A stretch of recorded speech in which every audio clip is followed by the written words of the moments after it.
मेरा मान्यजनहरू, बुवा आमा, दाजुभाइ तथा दिदीबहिनीहरू, आज एउटा गम्भीर तर आवश्यक कुरा गरौँ जस्तो लाग्यो। हिजो आज छिमेकी देश भारतमा नयाँ किसिमको संक्रमणका घटनाहरू देखिन थालेका खबरहरू आउन थालेका छन्, आइरहेका छन्।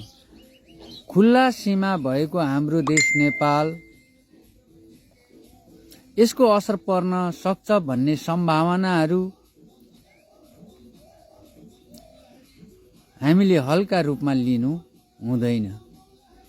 यो कुनै डर फैलाउने कुरा होइन। यो सचेत रहने बेला र जनचेतना फैलाउने कुरा हो।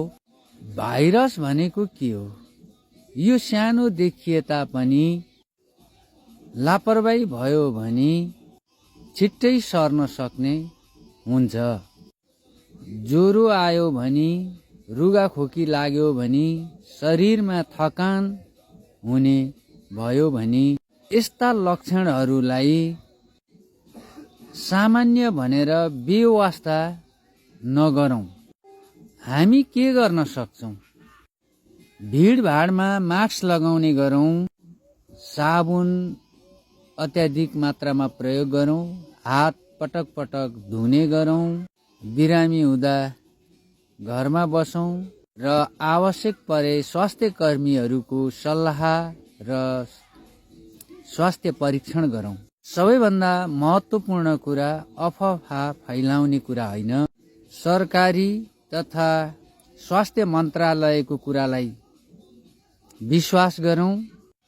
सचेत नागरिक नै सुरक्षित परिवारको आधार हो र सुरक्षित परिवारबाटै सबल नेपाल बन्दछ। आज सचेत बनौं, भोलि सुरक्षित रहौं। यो भिडियो धेरैभन्दा धेरै साथीभाइहरूको बीचमा पुर्याइदिनु हुन हार्दिक अनुरोध पनि गर्दछु।